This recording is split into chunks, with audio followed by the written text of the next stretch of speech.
안녕하세요. 역사를 사랑하는 박사입니다. 오늘은 삼국시대 때 오나라를 통치했던 성권에 대해서 한번 알아보겠습니다. 전국 삼국시대 삼국이 하나인 선호의 장하군주입니다. 초대 황제 묘는 태조이며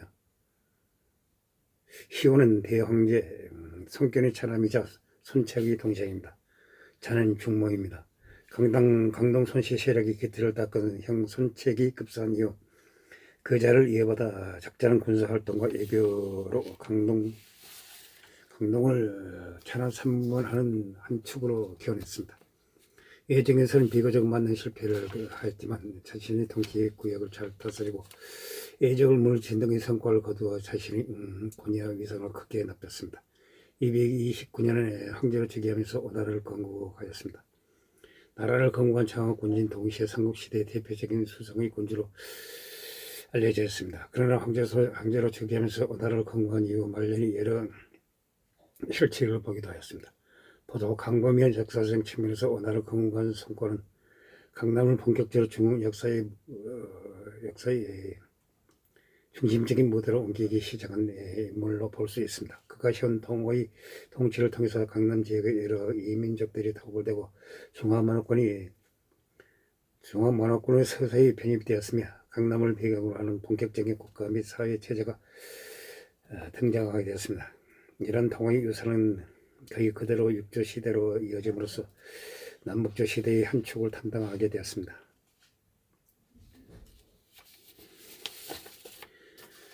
흔히 그를 대황제라고 하면 희호가 아니라 단순한 황제를 더 높여 부르는 보통 명사입니다. 이 희호는 예계적 예법을 따졌을 때 제대로 지은 희호라기 보기 힘듭니다.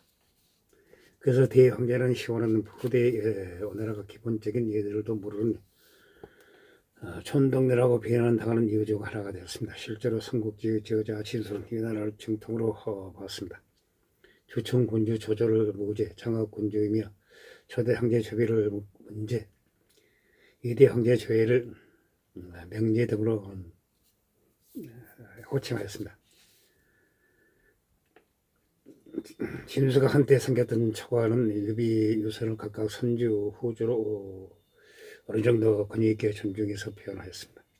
반면 오나라의 경우 성권은 5주 전에서 이후의 황제들을 3, 4주전을 일괄 처리하였습니다. 성견 선책도 수승된 희호를 부리지 않고 단 생년 관직임 파르터 역으로 전을 처리한 걸로 봐서 아무래도 성권만 특별한 대우를 받는 듯 보고 있습니다. 그러나 막상 내용으로 들어가면 족서 선주전에서는 선주의 성은 유, 쉬는 비, 자는 현덕이라고 소개하고 있습니다. 유비를 계속 선조라고 부르는 반면 5주 전 성권전은 그냥 성권은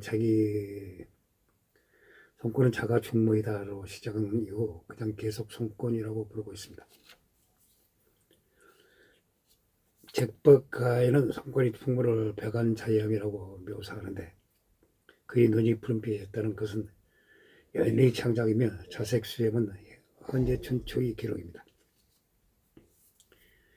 중국에서 눈이 푸르다라고 하는 것은 서양인처럼 진짜 엉치가 파란 것이 아니라 잡티가 없고 붓거나 누런기가 없이 깨끗한 흰 자위를 푸른빛이 돈다고 빛대표하는 것입니다. 자색 역시 붉은색을 뜻하는 편 인간은 금색을 한 게 아닌 이상 보라색 털은 자연적으로 발생하지 않습니다.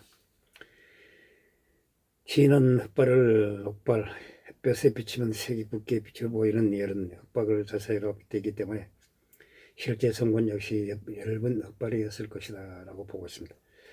빨간 자염이라는 표현은 풍채가 당당한 사람의 모습을 표현하는 말로 이해해야 합니다.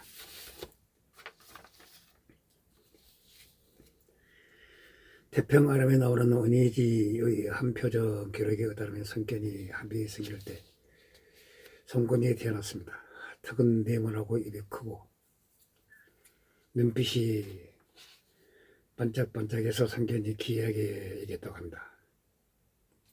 그 위에 상체는 길고 하체는 짧았다는 헌전 춘추의 기록과 탁은 내문하고 이번 크고 우리 총기가 남다르다는 기록이 있습니다.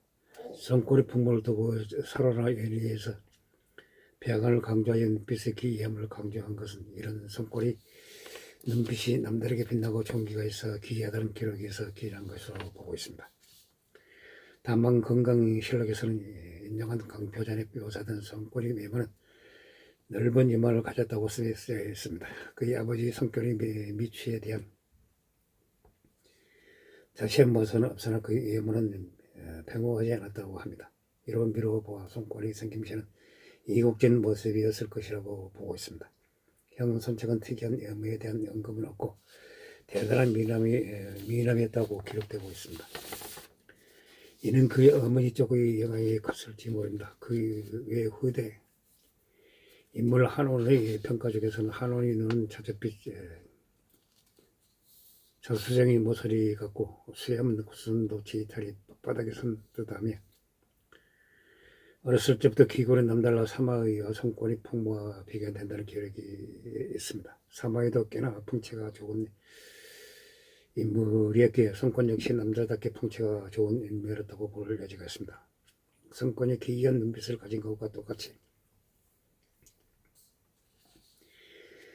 한온의 눈빛이 기이하다는 표현도 닮은 면이 있습니다. 성권이나 한온이나 후대 사람들의 기록에 남을 만큼 눈빛이 대단히 특이한 인물이었던 것으로 보입니다. 주연인 무덤에서 황제의 연애를 모산 그림이 하나 발굴되었습니다. 만약 이 그림에서 그려진 황제가 성권이라면 삼국시대 인물들 가운데 유일하게 당대의 그림 조상화가 남아있는 셈입니다.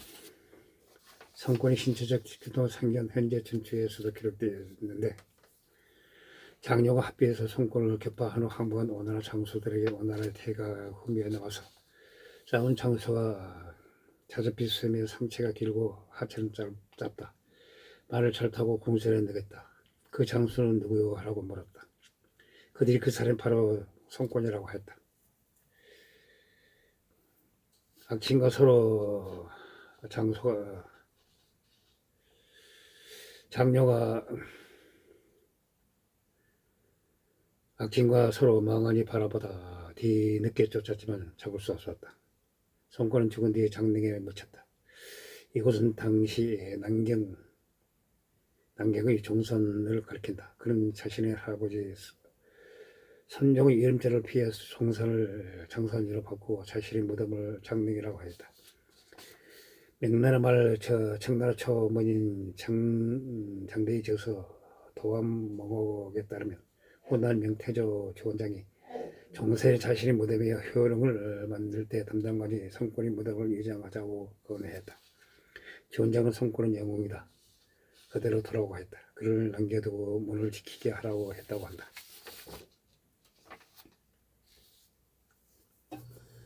때문에 오늘날도 성권의 주원장의 무덤은 매우 하나의 가치있다. 성권의 무덤은 원래 선릉강이라 불렀는데 이곳에 매화가 많기 때문이다. 1940년대 매화 사암으로 이름이 바뀌었다. 이 산은 그의 부인 보시, 반시 및 선명태자, 선등 등이 함께 묻혀있다. 매화산은 자금산의 일부로 자금산에는 성권 주원장 손호의 무덤이 있다. 주원장은 명효령과 손원의 중산등 성권이 장등 같은 구역에 있는 셈이다. 일단 해당인들이 무덤은 묘자리가 명당이라고 하여 풍수지리에서 없다는 배치라고 하고 있다. 신라의 유명한 문장가 최치원이 시집은 도항성 경문에 짤막하게 등장한다. 최초는 당나라 유학 시절 수주군이었던 해남 절도사 고병의 권세가 성권이 후위를 맡고 뒤에가 선봉을 선 것과 같다라고 묘사한 것이다. 삼국지 여인은 이제는 성권에 대한 평가에 대해서 알 수 있는 부분이라 이미 이때 그 시기 말부터 수성현 장군이 대명서 썼다. 삼국의 형제들 중 제일 장수하였다. 반대로 제일 탐명한 황제는 이 아들인 선량이다. 교우지에서 사실상 왕이나 다름없는 사섭을 보하러 두른 등 여러 군만들을 보하러 두고 있어서 200년에 형님 선책이 사망하자마자 황제 동이라는 권세를 늘었다. 실제로도 사섭은 2201년부터 성권에 복속되었으며 매 성권의 공부를 바쳤다는 것이 밝혀지고 있다. 성권은 70세 가까이 정수하면서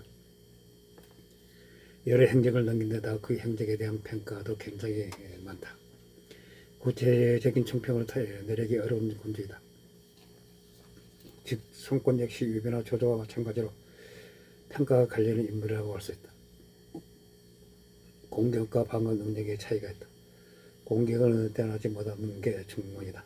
이 나라 방면의 공격을 환성의 중앙을 상대로 한 싸움에서 이긴 것이 그가 이뤄낸 몇 안 되는 완성 중 하나다. 성권이 스스로 정보를 얻었을 때는 장제에게 속아서 처절하게 도망쳤다. 장로 장패 그리고 강하 유방 문민과 합비 신성의 만총 같은 영명에 나간 장수들에게는 철저하게 패배하였다.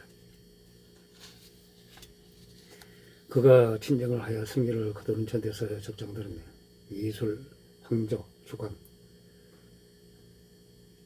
서씨가 주도자를 죽인 규람, 대원이 전당기 마의 보위 도덕대 또는 왕릉이 만총의 만여도 지원 없이 대충 보낸 이름 없는 독장과 같이 평범한 무장이었거나 명목을 모르는 일개 싸움꾼들이었다. 이런 문제 때문에 원활한 남군 강릉을 차지하였음에도 결국 자신들의 소혈 영역이 안 되어 유비한테 넘겼다가 형제 공방전 이후에야 다시 찾아올 수 있었다고 한다. 합빛방면 진출한 그의 대표적인 실패다. 합빛 쪽은 있는 대로 박살을 나는 상황이라 적백대전 이후 조조를 잡는 데 실패해서 조조가 세력을 회복하고 유비가 파촉으로 진출하는 시간을 벌어지게 됐다. 형조 공방전 항목을 보면 알겠지만 회수 일대 학보를 끈끈히 실패한 육조 시대의 국가는 오가 유일하다. 성격은 건설의 지원을 받았지만 어쨌든 통닭기와의 정리의 배움으로 이름 높던 사람 기병을 이겼다. 한나라의 체정에 해당한 중앙군이 일원으로서 사랑적 변경과 한수 터벌에도 참여했다. 선책의 강동을 평정한 것과 주위가 평지에서 초인과 대등하게 싸운 걸 보면 형 세대까지는 나름 전술적 노하우가 전수된 것 같다. 이런 걸 보면 성권 번영에 문제가 없다고 할 수 없다. 그러나 성권은 수족을 비롯한 방어 전술은 상당한 능력을 보였다. 유수구 전투 당시 그런 전황을 유리하지도 홈플러하지도 않게 유지하여 싸움을 장기전으로 이끌었다. 결국 조조를 패퇴시키는 데 성공하였다. 더하여 조조는 성권의 군시를 멀리서 보고 성공 같은 아들을 가져야 한다며 극찬을 아끼지 않았다. 부족한 영병설에 대해 변명을 하자면 출생이조에서부터 고등교육을 받고 또 실전에서 하는 영병설을 보인 작조나 그를 따르던 수장들, 대학사원 노식에게 서사람 등 고등교육을 받고 공순청의 뒷배도 받는 등 현장에서 영병설을 익힌 여기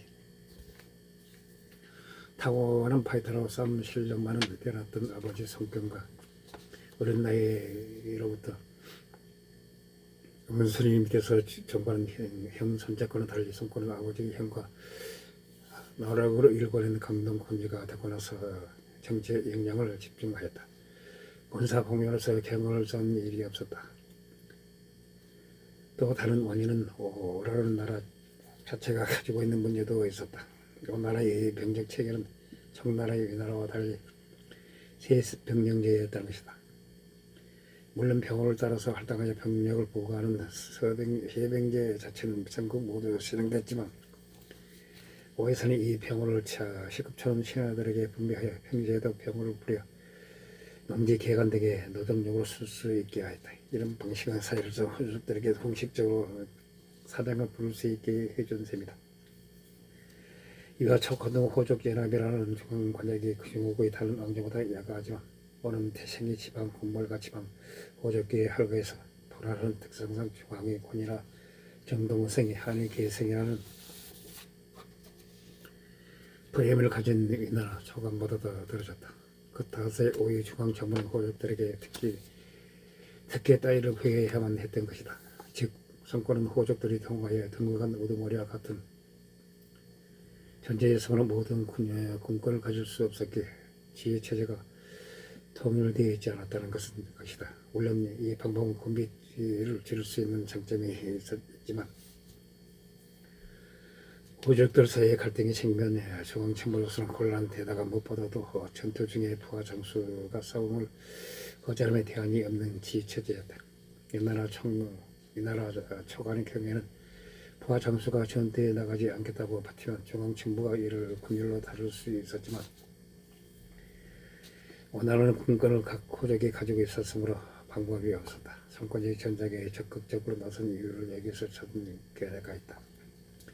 이런 어수선한 체계이기 때문에 그나마 우두머리인 성권이 직접 나서지 않으면 지휘체제가 통일되기 힘든 상황이었다. 성권이 자주 활용하였고 결과도 그렇게 나쁘지 않았던 작전이 있으니 바로 사항계, 즉 항모하는 척하면서 방심시키고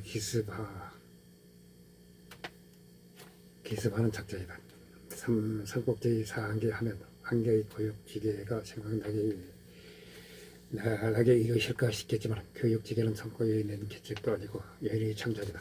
하지만 그 위에 그의 주도하에 이루어진 잘 알려지지 않는 사항계는 많다.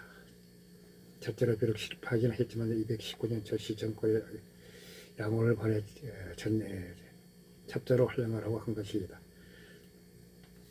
둘째로 228년 중앙에 거지 항목의 계책을 실행하라고 명한 사람이 바로 성권이었다. 사항계의 결과로 적의 10만 병사를 선보수었고 결과적으로 저희는 병을 얻어 죽었다. 물론 세시한 작전을 계획하고 실행한 사람은 지방차씨였다.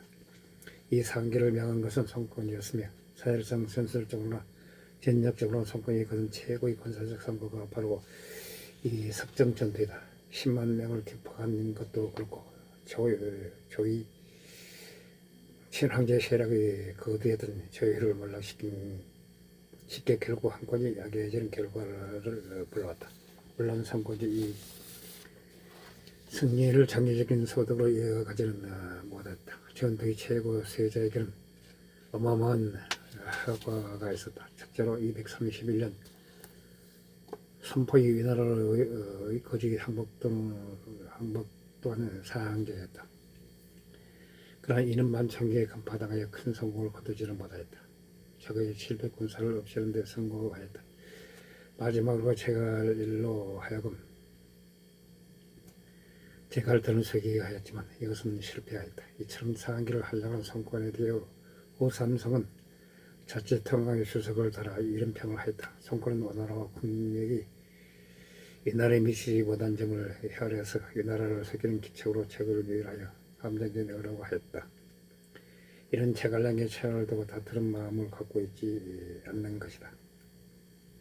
성권이 제시의 이 나라는 제갈량의 북벌이나 강령의 북벌보다 더 잦은 횟수로 전쟁을 치렀다. 방화제를 제외하고는 공시만 하더라도 상당한 편이다. 체급 보정 때문에 군사력이 조금보다 더 강하고 선박을 이용한 견제를 하기에도 용이하고 초관이 국력에서 열세이며 산악기를 통해 공격이 하는 한계가 있다는 걸 생각하면 당연한 결과라고 볼 수 있다. 그런데 이렇게 잦은 전쟁에도 불구하고 성권은 양북쪽 방면에 대한 공세가 약한 편이었다. 성권절을 보면 241년 여름 4월 이정원 전적을 파견하여 해남을 공략하였다. 착파를 무너뜨리고 안상의 공식 창고를 불태우고 고수 백성들을 거둬들였다. 그 다음에는 오이 이북장군 제갈각이 이후가를 공격하였다. 전정과 이 나라의 장수 왕명이 착파해서 전쟁을 하였다. 중량장 신항 등 신예명이 전사했다. 거기 장군 지연이 본성을 보유하고 대장군 제갈군이 조정을 지했다는 기록이 있다. 그러나 올해 3월에 격대된 착파 전투에서 전산 장수가 많은 점에서 조금까지는 아닌 것 같다. 명제기를 벗는 220년 8월 오나라의 장군 제갈근과 장패 등이 양양을 침공하였다. 모군 대장군 사마성왕이 격파시키고 장패를 참수하였으며 마지막으로 조인전을 보면 조비가 위왕이 된 후 조인을 완으로 옮겼을 때 손권이 진소라는 장소를 보내 양양을 점거했다. 조인이 명을 받아 진소를 참수했다. 하나 빈 양양성마저 지키지 못하는 것과 오익벌 손 촉함보다 많았다. 그에 비해 양양 공격을 사열하기 위해 비인집 정거는 것에 그친다. 정복할 능력도 없고 그 공략의 의지도 양동작전이나 먹음 조치 그 이상의 정복 의지는 없었다고 보인다. 또 강화의 북쪽 절반을 이가 차지하고 있었다. 문병이 강화했으면 오군을 격파하였다. 이 때문에 양양을 노리는데 어려움이 컸다. 송광의 강으로 침략한 적이 있는 것도 이런 사정 때문이다. 사실 향유 공방전을 보면 알겠지만 역사적으로 남쪽의 북반의 횟수를 청하고 동진서진하였다. 대표적인 게 이진 남북조 시대의 함적 최고의 명령이던 유성의 송우재가 동제리 장군 시절 벌인 북벌이 이런 방식이었다. 부자에서는 성권이 전쟁에 대한 성권이 천척의 기업을 이어받아 장자포가 있어 복심으로 여기고 육손 제갈근 보질이 있어 고경을 여기고 여범 주연이 있어 좌를 여기고 임무를 나누고 직책을 받아 사회를 타며 태문을 노리고 군대를 함부로 움직이지 않았다. 강남이 발달해졌다고 한다. 다만 끝없이 벌어진 전쟁에 백성들의 삶이 고달한 걸 자명한 짓이라서 송고는 당과 같은 조서들을 내렸다. 군사를 일으킨 지 매우 오래되어 백성들은 경작지를 떠났고 아버지 아들 제아비와 아내가 서로 도울 수밖에 됐다. 나는 이런 상황을 매우 아쉬워한다. 지금 북쪽이 조금 물러나 움츠리고 숨어 있으며 중원 밖의 지역에서는 전쟁이 없다. 각 주와 권역 명령을 내리니 정책을 선하게 하여 백성들을 시도로 하라. 이때 육성 각지 식량이 부족하였기 때문에 장수들에게 농지를 개간하여 확대하도록 표를 올려 명령하도록 하였다. 성권은 이에 답했다. 매우 좋은 개책이다. 지금 우리 부자도 직접 공전을 받아 수레를 끌고 온 8필마를 넷으로 짝짓도록 하겠소. 비록 그들이 성군에서 미치지 못한다 하여도 백성들과 동등하게 수고를 하려는 것이요. 그들은 행복이 너무 무겁다고 생각하는데 나 역시 무슨 이름이 있겠소. 단지 부득이 이렇게 한 것이요. 현재 그들의 의견에 의하면 응당 신하들에게 새롭게 참으로 구하고 상에 힘껏 따라 할 수 있어야만 할 것이요. 게다가 가까이 있는 신하들이 바른 길로 나가도록 전부 말하여 가라는 하였다. 친척들이 조건이 부족한 면을 보충하고 조언함으로써 군정의 잘못을 알아잡고 자신의 충성스럽고 신실함을 밝히는 것이다. 상서에서 말하기를 내가 당신의 의견에 동의한다고 하더라도 당신은 굽히고 나를 떨어지지 마라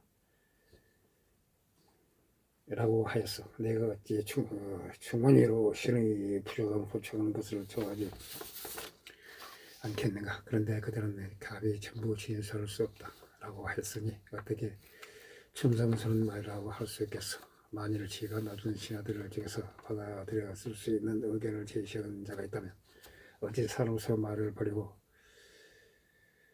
채택하지 않을 수 있겠어. 단지 이 아침하며 자신을 파는 자에 대해서는 비록 내가 어리석을지라도 분명히 식별할 수 있어. 증명한 일에 대해서는 찬하가 아직 평정되지 않았으므로 통일의 공을 여러분들이 의지해야만 성공할 수 있다고 생각하고 만일 강동을 지키면 어려운 정치인을 한동안 병력을 최저로 사용하게 충분할 것이다. 또 많이 증명하겠어.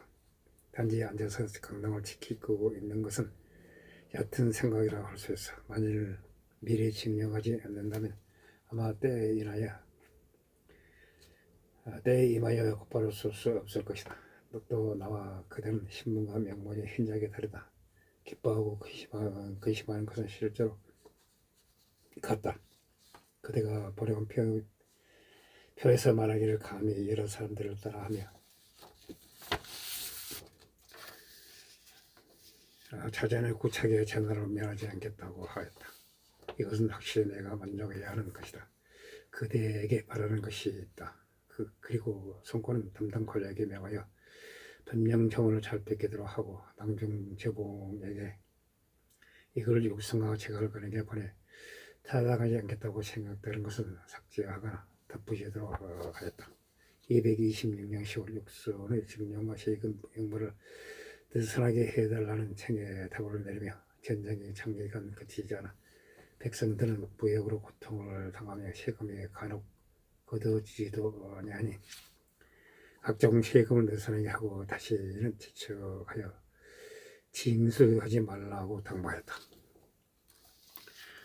이선 삼국시대 때 오나라를 부흥하게 하는 성권원에 대해서 알아봤습니다. 생시 부족합니다. 양해 부탁드립니다. 감사합니다.